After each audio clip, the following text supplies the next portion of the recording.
இந்த வீடியோ டியூட்டோரியல்ல நாங்க பார்க்க போறது CPU என்று சொல்ற ஒரு கம்ப்யூட்டர் சிஸ்டத்தின் பிரைன் என்று சொல்ற இந்த பார்ட். தென் இந்த பார்ட் ஒன் நியூமன் ஆர்கிடெக்சர்ல எவ்வளவு தூரம் இம்பார்ட்டண்டா இருக்குது.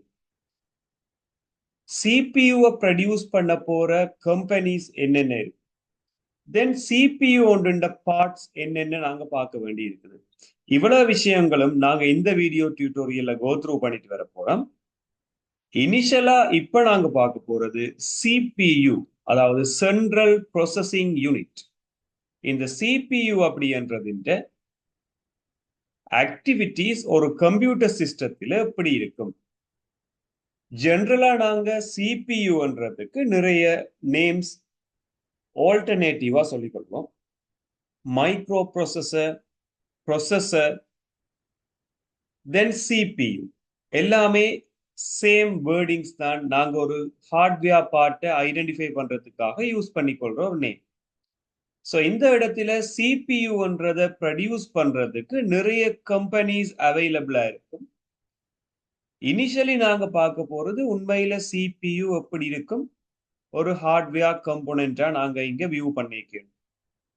ஸோ ஒரு சிபியுவை தான் நாங்க இந்த டிஸ்பிளேல ஷேர் பண்ணியிருக்கிறோம். இதுல நிறைய டைப்ஸான சிபியு நீங்க பார்க்கக்கூடிய மாதிரி இருக்கும். இதுல கொமனா நாங்க யூஸ் பண்ணிக்கொள்ற இன்டெல் அப்படின்றது ஒரு ஃபேமஸான ஒரு பிராண்டா இருக்கும் சிபியு ப்ரொடக்ஷன் கம்பெனிஸ்ல.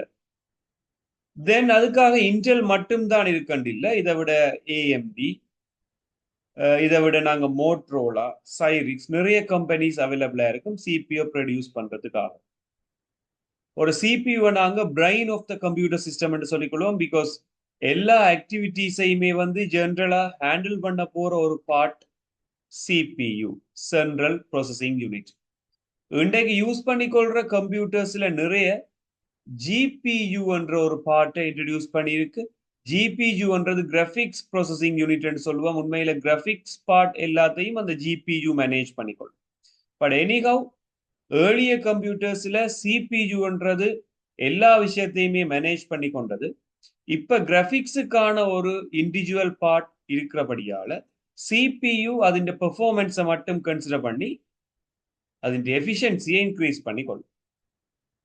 ஸோ இங்க சிபியுன்ற சில மாடல்ஸ் நீங்க பிசிக்கலா எப்படி இருக்குமென்று பார்க்கறதுக்காக நான் இதுல ஷேர் பண்ணியிருக்கேன். நீங்க ஒன் பை ஒன்னா பார்க்கலாம். தென் ஒரு சிபியு அப்படின்றது இன்புட் அவுட்புட் டிவைசஸுக்கு இடையில இன்டராக்ட் பண்ணி ஒரு எஃபிஷியன்டான இன்ஃபர்மேஷனை நாங்க கெதர் பண்றதுக்கு ஹெல்ப் பண்ற ஒரு ஹார்ட்வேரா ஒர்க் பண்ணி கொள்ளும். ஸோ ஒரு சிபியு ஒன்றுண்ட கம்போனன்ட்ஸ் என்னென்ன இருக்கலாம். ஸோ ஜென்ரலா சிபியு ஒன்றுண்ட கம்போனன்ட்ஸ் நாங்க பார்க்க வேண்டும் சொன்னார். பிசிக்கலா நாங்க பார்ப்போமா இருந்தா உண்மையில இந்த சிஸ்டம் யூனிட் என்ற பார்ட், இந்த சிஸ்டம் யூனிட் என்ற பார்ட்ல இருக்க போற மதர் போர்ட், தென் அந்த மதர் போர்ட்ல இருக்க போற மல்டிபிள் டிவைசஸ், அதிலே ஒரு டிவைஸ் தான் சிபியு. ஸோ இந்த பிக்சர்ல நீங்க பார்க்கலாம் ஸ்பீக்கர்ஸ், மானிட்டர், சிபியு நிறைய பார்ட்ஸ் இருக்கு. சிஸ்டம் யூனிட்டுக்குள்ள இருக்கிற மதர் போர்ட்ல இருக்கிற ஒரு பார்ட் தான் சிபியு. ஸோ இந்த சிபியு ஒன்றுண்ட கம்போனன்ட்ஸ், அதாவது சிபியுக்கு உள்ளேயும் இன்னும் நிறைய பார்ட்ஸ் இருக்கு. அதை ஒன் பை ஒன் நாங்க இங்க செக் பண்ணிட்டு வருவோமா இருந்தா இனிஷியலா நாங்க பார்க்க போறது ஏஎல்யூ. ஏஎல்யூ இங்க சொல்ல வாரது அரித்மெட்டிக் அண்ட் லாஜிக்கல் யூனிட் சொல்லிக்கொள்வோம். ஸோ இந்த ஏஎல்யூ அப்படின்றது எண்கணித தர்க்க ரீதியான செயற்பாடுகளை மேற்கொள்ளும். That means performs the calculation such as addition, multiplication, subtraction, division and comparing numbers, greater than, less than, எல்லா விதமான கால்குலேஷன்ஸுமே இந்த ஏஎல்யூ என்ற யூனிட்டால மேற்கொள்ளப்படுற ஒரு ஆக்டிவிட்டியா இருக்கு. தென் செகண்ட் கம்போனண்டா நாங்க இங்க வியூ பண்ண போறது சிஜு என்று சொல்ற control unit. So control unit அப்படின்றது ஒரு கம்ப்யூட்டர் பேசிக்கான எல்லா பார்ட்ஸையுமே கண்ட்ரோல் பண்ண போற ஒரு பார்ட், ஒரு சப் கம்போனன்ட். ஸோ இந்த சிஜுன்றது கம்ப்யூட்டரை கண்ட்ரோல்ஸ் பண்ணுமன்ற ஆக்டிவிட்டியை தாண்டி memory handling, process execution and input output devices, மெமரிஸை ஹேண்டில் பண்றதுல கூட இதுன்ற கண்ட்ரோல் வந்துருக்கு. எந்த மெமரியை எந்த டைம்ல ஆக்டிவேட் பண்ண வேணும், எதை ரிலீஸ் பண்ண வேணும்ன்றது இன்க்ளூடட்டா இந்த கண்ட்ரோல் யூனிட்ன்றது நிறைய ஆக்டிவிட்டிஸை மேனேஜ் பண்ணிக்கொள்ளும் ஒரு கம்ப்யூட்டர் சிஸ்டம். தென் மெமரி ஓ ஸ்டோரேஜ் யூனிட். உண்மையில மெமரி என்றது ஒரு இம்பார்ட்டன்டான யூனிட் கம்ப்யூட்டர் சிஸ்டத்துல. ஒரு கம்ப்யூட்டர் சிஸ்டத்துல மெமரி என்றது டேட்டா இன்ஸ்ட்ரக்ஷனை ஸ்டோர் பண்றது மட்டும் இல்லாம இமீடியேட் ரிசல்ட்ஸை ப்ரொடியூஸ் பண்ணிக்கொள்ளும். பிகாஸ் சம்டைம்ஸ் செகண்டரி மெமரியிலே அது ஸ்டோர் ஆகியிருக்கும், உடனடியாக அதை எடுத்து அவுட்புட் டிவைஸிட்ட ஹேண்ட் ஓவர் பண்ணக்கூடியதாக இந்த மெமரி ஓ ஸ்டோரேஜ் யூனிட்ஸ் வந்து ஹெல்ப்ஃபுல்லா இருக்கும் ஒரு கம்ப்யூட்டர் சிஸ்டம். தென் இதை விட பார்த்தோம்னு சொன்னா சிபியூல இருக்க போற ஒரு ஸ்மால் மெமரி ரெஜிஸ்டர்ஸ் நேமால சொல்லுவோம். ஸோ இந்த ரெஜிஸ்டர்ஸ் அப்படின்றது இருக்கிறதுலேயே ஃபாஸ்டான ஒரு மெமரியா இருக்கு. தென் இது சிபியூக்கு உள்ள இருக்க போற ஒரு முக்கியமான டைனி கம்போனன்ட். ഇതിന്റെ கேப்பபிள், അതിന്റെ கெப்பாசிட்டி பாத்தீங்கன்னா கேபி என்ற அலகில இருக்கு. இந்த ரெஜிஸ்டர்ஸ்லயே நிறைய டைப்பான ரெஜிஸ்டர்ஸ் அவைலபிளா இருக்கும். ஃபார் எக்ஸாம்பிள் நிறைய டைப்பான ரெஜிஸ்டர்ஸ் அவைலபிளா இருக்கு. ஒன்று இன்ஸ்ட்ரக்ஷன் ரெஜிஸ்டர் என்று சொல்லுவோம், அல்லது கரண்ட் இன்ஸ்ட்ரக்ஷன் ரெஜிஸ்டர் சிஐஆர். அதை விட MBR memory buffer register maybe இருக்கலாம். MAR memory address register, accumulator சொல்லி ஒரு ரெஜிஸ்டர் இருக்கலாம். இதை விட ஜிபிஆர் சொல்லிக் கொள்வோம், ஜெனரல் பர்பஸ் ரெஜிஸ்டர். நிறைய டைப்பான ஜெனரல் பர்பஸ் ரெஜிஸ்டர்ஸ் இருக்கலாம். முக்கியமா பிசி என்று சொல்ற ப்ரோக்ராம் கவுண்டரா இருக்கலாம். நிறைய டைப்ஸ் ஆன ரெஜிஸ்டர்ஸ் ஒரு சிபியூக்கு உள்ள இருக்கலாம். ஸோ இதை நீங்க இண்டிவிஜுவலா நீங்க கோ த்ரூ பண்ணி பார்க்கலாம். இப்படியான ரெஜிஸ்டர்ஸ் ஆக்டிவிட்டிஸ் என்னென்ன, என்ன பர்பஸுக்காக மெயின்லி நாங்க இது சிபியூக்குள்ள யூஸ் பண்ணி கொள்றோம். தென் கேஷ் மெமரி அப்படின்றது L1 கேஷ் மெமரி, அதாவது லெவல் 1 கேஷ் மெமரி வந்து சிபியூக்கு உள்ள இருக்க போற ஒரு மெயின் பார்ட்டா இருந்து கொள்ளும். ஸ்பீட் கூடின ஒரு டைப் ஆஃப் கேஷ் மெமரி இது சிபியூக்கு உள்ள இருக்கிறதா இருக்கு. தென் இங்க நான் கம்போனன்ட்ஸ் ஆஃப் சிபியூன்னு சொல்லி சர்ச் பண்ண இடத்துல எங்களுக்கு இவ்வளவு டைப்ஸ் ஆன கம்போனன்ட்ஸுமே அவைலபிளா இருக்குன்னா ஒன் பை ஒன்னா செக் பண்ணிட்டு வருவோம். அரித்மெட்டிக் அண்ட் லாஜிக் யூனிட் என்று சொல்ற இந்த ஏஎல்ஜி அரித்மெட்டிக் அண்ட் லாஜிக்கல் ஆக்டிவிட்டிஸை மேற்கொள்ளும். தென் கண்ட்ரோல் யூனிட் என்று சொல்ற இந்த கட்டுப்பாட்டு அலகு என்று தமிழ்ல சொல்லிக் கொள்ற பார்ட் கம்ப்யூட்டர் சிஸ்டத்தின் எல்லா பார்ட்ஸையுமே கண்ட்ரோல் பண்ணிக்கொள்ளும்.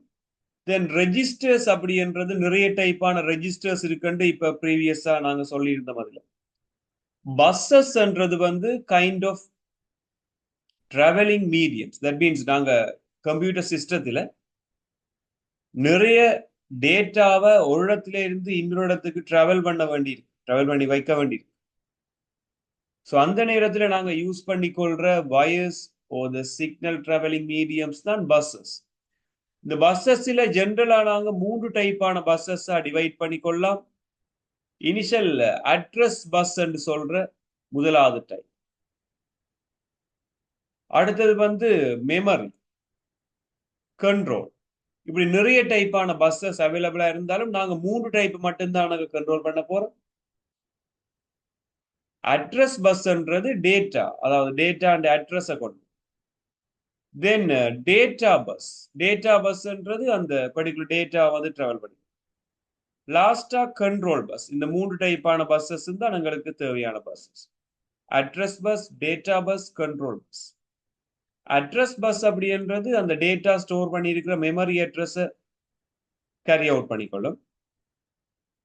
டேட்டா பஸ்ன்றது பர்டிகுலர் டேட்டா இன்ஸ்ட்ரக்ஷனை கேரி பண்ணிக்கொள்ளும். கண்ட்ரோல் பஸ் அப்படின்றது ரெண்டுக்குமான கண்ட்ரோல்ஸ் வந்து மேனேஜ் பண்ணி டேட்டா டிராவலிங். இதே மாதிரி மெமரியோ ஸ்டோரேஜ் யூனிட்ல நாங்க நார்மலா யூஸ் பண்ற இந்த ரேம், ரோம், கேஷ் எல்லா கேட்டகரியையும் மேனேஜ் பண்ணிக்கொள்ளக்கூடிய மாதிரியான ஒரு கட்டமைப்பு கொண்டு கம்ப்யூட்டர்ஸ்ல இருக்கும். அதுவும் சிபியூக்குள்ள இருக்கிற மெமரி என்று சொல்லி register and L1 cache memory இருக்கு. கண்ட்ரோல் யூனிட்ன்றது எல்லாரையுமே கண்ட்ரோல் பண்ணிக்கொள்ளும். கேஷ் மெமரியில L1 கேஷ் அப்படின்றது சிபியூக்குள்ள இருக்கும். தென் ரெஜிஸ்டர்ஸ் ஆல்ரெடி இருக்குமென்று பார்த்துருந்தோம். கிளாக், தென் கிளாக் நான் கிளாக்னு சொல்லிக்கொள்றது சிங்க்ரனைஸ் பண்ணப்பட்ட ஒரு சிக்னல் டிராவல் பண்றதுக்கான இல்ல சிக்னலை மேக் பண்றதுக்கான ஒரு part. So CPU relies on a clock signal synchronize its internal operations. Clock அப்படின்றது ஒரு பல்ஸ் ஒன்றை ப்ரொடியூஸ் பண்ணி சிக்னலை வந்து ஒரு ஒருங்கமைவில டேட்டாவை கொண்டு போறதுக்கான ஒரு ஹெல்ப்ஃபுல்லான பார்ட்டா இருக்கு. இப்படி நிறைய பார்ட் சிபியூல இருக்கக்கூடிய மாதிரி. பட் சிபியு எப்படி ஒர்க் பண்ணுது அப்படின்ற ஒரு ஜெனரல் ஆர்கிடெக்சரை நாங்க பார்க்க வேணும்னு சொன்னால், ஒரு சிபியுன்றது கம்ப்யூட்டர் பிரெயின் என்று சொல்ற இந்த பார்ட் இங்க இருந்தால், இந்த சிபியுக்கு பக்கத்துல ஜென்ரலா நாங்க ரேம் என்ற ஒரு மெமரியை யூஸ் பண்ணிக்கொள்வோம். ரேம் வந்து சிபியுக்கு தேவையான பார்ட்ஸை தான் ஸ்டோர் பண்ணி அங்க கொடுக்கும். டெம்பரரியா இங்கே அந்த ஒர்க் நடக்கும். தென் ரேம் சிபியு ரெண்டுக்கும் இடையில நாங்க கேஷ் மெமரி அப்படி என்ற ஒரு மெமரியை யூஸ் பண்ணிக்கொள்வோம். தென் ரேம்மில இருந்து வாங்குற டேட்டாவை கேஷ் மெமரி தான் வாங்கி கேஷ் மெமரி சிபியு டைரக்டா கொடுத்துக்கோங்க. அதாவது அடிக்கடி யூஸ் பண்ற data. The data which are utilized frequently, which are stored within the cache memory. Then இது ரெண்டுக்கும் பக்கத்துல ஹார்ட் டிஸ்க் அப்படின்ற மெமரியை நாங்க யூஸ் பண்ணிக்கொள்வோம். ஹார்ட் டிஸ்க் ஒரு நாளுமே சிபியோட டைரக்டான கனெக்ஷன்ல இருக்காது. ஹார்ட் டிஸ்கின் டேட்டா ரேமுக்கு வந்துதான் ரேமின் ஊடாக அது சிபியுக்கு போகும். இந்த ஆக்டிவிட்டி தான் பலமையா நடக்கும். ஸோ ரேமில இருந்து டேட்டா சிபியுக்குள்ள போற அந்த ஆக்டிவிட்டி அதை நாங்க சொல்லிக்கொள்வோம் fetch the instruction. ரேமில இருந்து சிபியுக்கு டேட்டா இன்சர்ட் ஆகிற இந்த ஆக்டிவிட்டிக்கு பேர் fetch. சிபியு வந்து அதை வாங்கி டீகோட் பண்ணி எக்ஸிக்யூட் பண்ணிக்கொள்ளும். அது சிபியுக்கு உள்ள நடக்கிற விஷயம். இப்போ ரேமில இருந்து டேட்டா fetch ஆகி சிபியுக்குள்ள போகும். இந்த ஆக்டிவிட்டிக்கு பிறகு உண்மையில என்ன நடக்கும்னு பார்க்க வேணும்னு சொன்னால், அதை நாங்க சொல்லிக் கொள்றது fetch execute cycle நேமால சொல்லுவோம். ஒரு ரேமில இருந்து டேட்டா சிபியுக்குள்ள போனா பிறகு இவ்வளவு ஆக்டிவிட்டியுமே எங்களுக்கு நடக்கும். So fetch execute cycle is a basic operations of a computer and is the sequence of steps that the central processing unit takes execute the instructions. அதாவது சிபியு ஒன்று எப்படி அந்த fetch பண்ண இன்ஸ்ட்ரக்ஷனை எக்ஸிக்யூட் பண்ணும் அப்படின்றதை எக்ஸ்பிளைன் பண்றதுக்காக இதுல எங்களுக்கு ஒரு 4 டைப்பான ஆக்டிவிட்டிஸ் எக்ஸ்பிளைன் பண்ணியிருக்கிறேன். ஒன் பை ஒன் அதை நாங்கள் செக் பண்ணிட்டு வருவோம். இனிஷியலா fetch, the CPU loads the instruction from the main memory into the registers. அதாவது மெயின் மெமரி என்ற ரேமில இருந்து சிபியு அந்த இன்ஸ்ட்ரக்ஷனை வந்து ரெஜிஸ்டர்ஸ்ல ஸ்டோர் பண்ணுது. பர்டிகுலரா சொல்லணும்னா உண்மையில இந்த ரெஜிஸ்டர்ஸ்லயும் ஸ்பெசிபிக்கா ஐஆர் என்ற இன்ஸ்ட்ரக்ஷன் ரெஜிஸ்டர், அதுக்கு இன்னொரு நேம் ஒன்று இருக்கு, சிஐஆர், கரண்ட் இன்ஸ்ட்ரக்ஷன் ரெஜிஸ்டர் என்ற டைப்பான ரெஜிஸ்டர் இந்த டேட்டா ஃபெச் பண்ணப்படுற டேட்டாவை தான் ஸ்டோர் பண்ணி வச்சுக்கொள்ளும். இது இனிஷியலா நடக்க போற ஃபர்ஸ்ட். தென் செகண்ட் ஸ்டெப்பா நாங்க இங்க சொல்லக்கூடியது decode. Decode means the CPU decodes the instruction. So இது செகண்ட் ஒன். எங்களுக்கு கிடைக்கிற இன்ஸ்ட்ரக்ஷனை வந்து எப்படி அதை எஃபிஷியண்டான விதத்துல வேறு வேறா பிரிக்கலாமோ அதை செப்பரேட் பண்ணி அந்த இன்ஸ்ட்ரக்ஷனை மேக் பண்ணி கொள்றது டீகோட். உண்மையில டீகோட் பண்றதுக்கு பொறுப்பான கம்போனன்ட் நாங்க சொல்லிக்கொள்ள வர்றது சிஜு என்ற கண்ட்ரோல் யூனிட். கண்ட்ரோல் யூனிட் தான் டீகோட் பண்ணிக்கொள்ளும் ஒரு இன்ஸ்ட்ரக்ஷன் சிபியுக்குள்ள போனா பிறகு. தேர்டா நடக்க போறது எக்ஸிக்யூட்னு சொல்லிக்கொள்வோம். the CPU execute the instruction. இப்போ டீகோட் பண்ணப்பட்ட இன்ஸ்ட்ரக்ஷன் எல்லாத்தையும் வந்து அது அரித்மெட்டிக்கா லாஜிக்கலா வாட் எவர், அது ஒரு அடிஷனா இருக்கலாம், சப்ட்ராக்ஷனா இருக்கலாம், எல்லா ஆக்டிவிட்டியுமே வந்து எக்ஸிக்யூட் பண்ண போறது வந்து ஏஎல்யூ என்ற பார்ட். ஸோ ஏஎல்யூன்றது அந்த இன்ஸ்ட்ரக்ஷனை எக்ஸிக்யூட் பண்ணிக்கொள்ளும். Then store. Again, the stores are sent to the return back into the main memory. Main memory என்ற இந்த ரேமுக்கு இந்த டேட்டா வந்து அகைன் சர்வ் ஆகிறதுக்கான அனுப்பும். ஸோ ரேம் வந்து எல்லாத்தையும் ஸ்டோர் பண்ணுது. இதைத்தான் இந்த இடத்துல ஜென்ரலா இங்க fetch, decode, execute, store என்ற 4 கம்போனன்டால எக்ஸ்பிளைன் பண்ணியிருக்கணும். The fetch execute cycle is repeated continuously from when the computer is turned on to when it's turned off. The speed of the fetch execute cycle is influenced by the complexity of the instruction and the computer's processing power. ஒரு computer பவரை depend பண்ணி தான் இந்த speed எல்லாமே இருக்க போகுது. ஜென்ரலா ஒரு கம்ப்யூட்டர் ஸ்பீடு நாங்க சொல்லிக் கொள்றது வந்து கிளாக் ஸ்பீட். சிபியூன்ற ஸ்பீடை நாங்க சொல்லிக் கொள்றது கிளாக் ஸ்பீட் நேமால சொல்லி. ஸோ உண்மையிலே அந்த கிளாக் ஸ்பீட் வந்து ஒரு காலத்துல giga hertz mega hertz kilo ஹெர்ட்ஸ்ல எல்லாம் இருந்தது. பட் இப்ப எல்லா சிபியூன்ற ஸ்பீடுமே ஜிகா ஹெர்ட்ஸ் என்ற யூனிட்ல நாங்க மெஷர் பண்ணக்கூடியதா வந்துச்சு. ஜிஹெச் செட் என்ற ஜிகா ஹெர்ட்ஸ்ல நாங்க மெஷர் பண்ணக்கூடிய மாதிரி வந்துச்சு. ஸோ தென் இந்த இன்ஸ்ட்ரக்ஷன்ஸ் எல்லாம் ஓகே என்று சொன்னால் நாங்கள் ஒரு டயக்ராம் பார்க்கலாம். நிறைய டைப்பான டயக்ராம்ஸ் ஃபெச் எக்ஸிக்யூட் சைக்கிளுக்காக இங்க அலோகேட் பண்ணியிருக்கிறேன். இதுல எல்லா விதமான டயக்ராம்ஸுமே நாங்கள் இம்பார்ட்டன்ட் கொடுத்து பார்க்க வேண்டிய தேவையில்லை. சிம்பிளான டயக்ராம்ல இருந்து காம்ப்ளெக்ஸான டயக்ராம் மட்டும் நான் இதுல வேற டயக்ராம்ஸ் எக்ஸ்பிளைன் பண்ணிட்டு வரேன். சிபியூக்கு வர இன்ஸ்ட்ரக்ஷன் வந்து இனிஷியலா ஃபெச் பண்ணப்படும். அதாவது ஃபெச் த இன்ஸ்ட்ரக்ஷன் நேமால சொல்லுவோம். தென் அந்த ஃபெச் பண்ணப்பட்ட இன்ஸ்ட்ரக்ஷன் எல்லாமே டீகோட் ஆகும் வேறையா. அதுக்கு பிறகு நடக்க போற இன்ஸ்ட்ரக்ஷன் எக்ஸிக்யூட் ஆக போகுது. இந்த 3 ஸ்டெப்புமே கண்டினியூஸா நடந்து கொண்டிருக்க போற ஸ்டெப்பா நாங்க கன்சிடர் பண்ணி கொள்வோம். தென் இதே சேம் டயக்ராம் இதை நாங்க இன்னும் கொஞ்சம் எக்ஸ்பிளனேஷன் பார்க்கணும்னு சொல்லி சொன்னா இந்த டயக்ராம் பார்க்கலாம். மேபி இது இப்படியான டயக்ராம்ஸ் வந்து எங்கள்கிட்ட ஒரு ரஃபான ஐடியாக்காக இருக்கிறது பெட்டர். ஃபெச் பண்ணப்படுற டேட்டா, அதாவது ரேம் என்ற மெமரியில தான் இந்த ஃபெச் அப்படின்ற டேட்டா தொடங்குது. சேம் டைம் ரேம் என்ற மெமரியில தான் ஸ்டோர் பண்ணப்படுது அந்த டேட்டா. இப்போ இவ்வளவு போர்ஷனுமே உண்மையில மெயின் மெமரி அல்லது பிசிக்கல் மெமரி அல்லது ரேம் என்ற பார்ட்ல நடக்க போற ஆக்டிவிட்டியா இருக்கும். ஸோ இவ்வளவு மெயின் மெமரிக்குரிய பார்ட்டா இருக்கு. Main memory. தென் ரேமில இருந்து கொண்டு கண்ட்ரோல் யூனிட் இந்த இன்ஸ்ட்ரக்ஷனை டீகோட் பண்றதுக்காக வாங்கும். தென் ஏஎல்யூ என்ற இந்த அரித்மெட்டிக் அண்ட் லாஜிக்கல் யூனிட் இந்த டீகோட் பண்ணப்பட்ட இன்ஸ்ட்ரக்ஷனை எக்ஸிக்யூட் பண்றதுக்காக வாங்கும். அகைன் அந்த இன்ஸ்ட்ரக்ஷன் வந்து மெயின் மெமரியில ஸ்டோர் ஆகும். இதுதான் ஜென்ரலா நாங்க ஒரு சிபியூ என்ற இந்த பார்ட்டை வச்சுக்கொண்டு செய்யக்கூடிய சில ஆக்டிவிட்டிஸா இருக்கு. Fetch execute cycle. உண்மையில இது ரெண்டுக்கும் இடையில இந்த டயக்ராத்தை நாங்க எக்ஸாம்பிளா எடுப்போமா இருந்தால் ப்ரோக்ராம் கவுண்டர் அப்படி என்ற ஒரு டைப்பான ரெஜிஸ்டர் ஒன்றுங்களுக்கு பிசி என்ற ஷோர்ட் இன்ஃபோ மலமாக்கணும். ஃபெச் பண்ணப்படுற இன்ஸ்ட்ரக்ஷன் இடையில இந்த ப்ரோக்ராம் கவுண்டர் என்றது இந்த ஆக்டிவிட்டிக்கு உட்படும். ப்ரோக்ராம் கவுண்டர் என்ன செய்யும்னா டீகோட் பண்றதுக்கு முதல் ஒரு இன்ஸ்ட்ரக்ஷன் ஃபெச் ஆன பிறகு அடுத்த இன்ஸ்ட்ரக்ஷன் எது வர வேணும்ன்றதை டிட்டர்மைன் பண்ணி போட்டு தான் இந்த சர்க்குலேஷன் நடக்கும். உண்மையில 4 ஸ்டெப்போட இந்த டயக்ராத்தை ட்ரா பண்ணணும்னு சொன்னால் fetch, then increment the program counter. Increment அப்படின்னு சொல்ல வர்றது வந்து அந்த ப்ரோக்ராம் கவுண்டர் வேல்யூவை 1ஆல இன்க்ரீஸ் பண்ணும். Increment the program counter, then decode execute 4 ஸ்டெப்பாலையும் உங்களுக்கு மார்க் பண்றதுக்கு தெரிஞ்சிருக்க வேணும். ப்ரோக்ராம் கவுண்டர்ன்றது ஒரு கைண்ட் ஆஃப் ரெஜிஸ்டர்.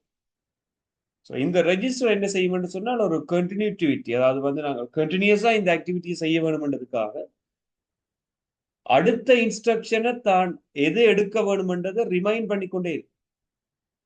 ஸோ 4 ஸ்டெப்போட இந்த டயக்ராத்தை நீங்க மார்க் பண்ணணும்னு சொன்னால் fetch the instruction, increment the program counter, decode the instruction, execute the instruction என்று சொல்லி நாங்க இதில் ஒரு 4 விதமான ஸ்டெப்ஸை மேனேஜ் பண்ணக்கூடிய மாதிரி இருக்கும் இந்த சிபியூ அப்படி என்ற கம்போனன்ட்டுக்கு உள்ள.